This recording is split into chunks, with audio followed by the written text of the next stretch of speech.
Qu'est-ce qu'on a derrière ces mots? On voit Internet des objets, Deep Learning, Industrie 4.0, Digital Revolution, Knowledge Economy, and so on and so on. Mais qu'est-ce qu'il y a derrière? Et le professeur Broad en a parlé. Les déterminants derrière ça. Le premier, c'est la puissance des ordinateurs. On oublie ça, mais derrière tout ça, c'est computer power. So, la loi de Moore est effectivement 2 fois plus puissant à chaque 1,5 années. En mathématiques, c'est une loi exponentielle, c'est une croissance exponentielle. En 20 ans, c'est 10 000 fois plus rapide, les ordinateurs, qu'il y a 20 ans. 10 000 fois. Les réseaux de télécommunications aussi qui permettent ce transfert de données. Donc, à la fois une croissance exponentielle dans le débit, dans la puissance de stockage, le coût du stockage et la vitesse qu'il y a. Et n'oublie pas, professeur Broad est un informaticien. On oublie souvent l'informatique derrière. Donc, le software engineering est aussi très, très, très important dans tout ce qu'on vit actuellement. Mais au-delà de ces 3 déterminants, l'autre, c'est les données. Et les données sont apparues plus récemment dans les dernières années. C'est en réalité une virtualisation complète du monde. Il n'y a pas de limite. On est en train de virtualiser, de numériser à peu près tout ce qui peut exister sur le monde. Et la compagnie IDC qui dit qu'on va passer actuellement de 4 zétabytes à 180 zétabytes, c'est des estimés. Et vous le savez, toujours difficile de prédire le futur, surtout quand ça concerne l'avenir. Mais ça a quand même une croissance significative de 2013 à 2025, ici, présent. Rajoutez zétabyte, qui connaissait le mot zeta, ou le nom? Frédéric qui est dans les zétabytes, pas loin, mais très, très peu. Zétabyte, c'est 10 à la 21, c'est immense. Juste pour la puissance qui arrive sur la Terre de notre Soleil actuellement, en tout temps, est de l'ordre d'une centaine de pétawatts en tout temps. Alors, zeta, c'est un ordre de grandeur beaucoup plus grand, 1 million de fois plus grand que le péta. Et l'Internet des objets. L'Internet des objets va amener des composantes connectées, sans fil, qui vont émettre de l'information et des données. Là encore, les estimés varient. Cette fois-ci, Ericsson parle de 30 milliards de devices connectés, de composants connectés. Siemens parlait de 200 milliards de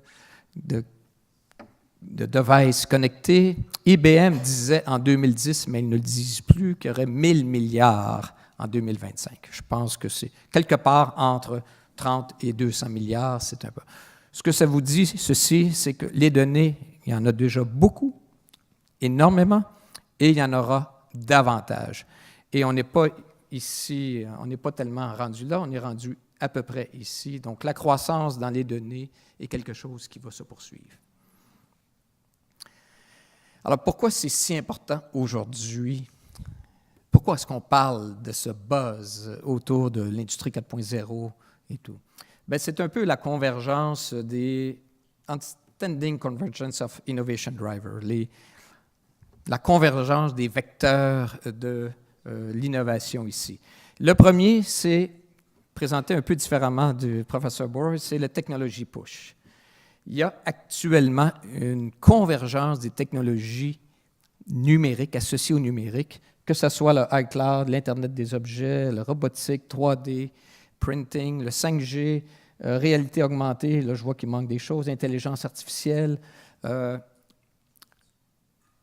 tout converge. Et la maturité de ces technologies font en sorte qu'elles sont très proches du marché et certaines peuvent être directement dans le marché. Donc, il y a une convergence des technologies actuellement disponibles pour tous. Il y a également un marché immense du côté market pool. Le marché, il est gigantesque, multisecteur. Il n'y a pas un secteur de l'économie qui ne tire pas profit des données. Et on a commencé Eureka tantôt. Eureka, c'est dans le domaine de l'art, de la culture. On a ici un impact. La santé, la finance, Industrie 4.0 qui est généralement plus associée aux compagnies de formation, à la fois horizontale et verticale. Les parties prenantes et l'environnement fiscal est excessivement présent actuellement. Les VC sont là, les investissements des gouvernements sont présents et finalement, le modèle d'innovation est excessivement flexible et très adaptif. Si on compare aux nanotechnologies, où il y a eu un buzz il y a une dizaine d'années, quinzaine, beaucoup plus petit au niveau des technologies push, la maturité était beaucoup moins avancée, donc beaucoup plus en amont.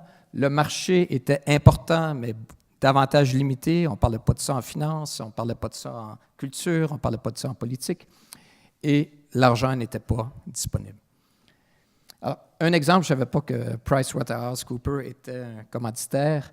Une source ici, ils ont fait, BDC l'a fait pour le Canada, Pricewaterhouse l'a fait pour 2000 compagnies à travers le monde, des grosses. Et vous voyez ici, le niveau de numérisation va être doublé par 2020. 1000 milliards de dollars d'investissement prévus d'ici à 2020. Des coûts de réduction des coûts et augmentation des revenus de l'ordre d'un demi-milliard, et ça, c'est par année estimé pour ces 2000 entreprises. Ce qu'ils disent, c'est que le Data Analytics and Digital Trust are the foundation of Industry 4.0. Et création de valeur, industrie, on ne va pas dans la numérisation pour le plaisir d'y aller parce que ça apporte aux entreprises. Ils identifient 3 niveaux de création de valeur. Et le professeur Brohl en a présenté d'une façon un peu différente, mais la même chose. Le premier, c'est à l'intérieur même de l'entreprise, dans la production. Production verticale, mais également dans toute la chaîne d'approvisionnement d'une entreprise, d'une manufacture. Le deuxième, c'est la production de nouveaux produits digitales. Pensez à la voiture autonome. Qu'est-ce qu'on va faire quand on va être assis dans la voiture et elle va se conduire pendant 4 heures? Il y aura des nouveaux produits que ces compagnies vont développer. Et enfin, tout le nouveau modèle d'affaires qui est là. Mais entre toutes ces technologies habilitantes dont la maturité avance beaucoup, le data and analytics, c'est la composante majeure. 3 niveaux. La vraie valeur des données arrive dans le data analytics, business intelligence, c'est l'analytique descriptive, machine learning, deep learning, intelligence artificielle, l'analytique prédictive, et c'est ce qu'il y a vraiment de nouveau actuellement, et recherche opérationnelle pour l'analytique prescriptive, mettre de la valeur. Donc, au début, comprendre le contexte et son environnement, être capable pour une machine de comprendre son environnement, et avec l'optimisation, faire des décisions optimales. Alors, Industrie 4.0, et vous, je suis certain qu'on va en discuter pendant le panel après, beaucoup d'enjeux. Si vous êtes une start-up ou une large entreprise, une très grande entreprise, ça peut être très différent. Ça doit être au cœur de vos stratégies stratégiques. Ça doit créer de la valeur. Si ça ne crée pas de la valeur, on ne doit pas y aller. La gouvernance des données et la sécurité, votre personnel doit y être et trouver un ordre. On va y revenir là-dessus. Pourquoi Montréal est important là-dessus? Montréal est la place numéro 1 en deep learning au monde académique et la numéro 1 au monde en analytique prescriptive, la recherche opérationnelle. Numéro 2 dans ce domaine étant la région de Singapour, 3 la région de Boston et 4 la région d'Atlanta. Donc Montréal est une force majeure regroupant plus de 1000 scientifiques dans le data analytics. Et Ivado est un budget de $250 million financé par les 2 niveaux de gouvernement fédéral, provincial, par l'industrie, hauteur chacun de 100 millions et 40 millions de dollars. Voilà les partenaires d'Ivado. Au cœur, machine learning, deep learning, intelligence artificielle et recherche opérationnelle, recherche fondamentale. 4 secteurs d'application pour l'instant. On doit monter à 8. Et vous voyez les compagnies. Donc voilà pour Ivado. Et à tantôt.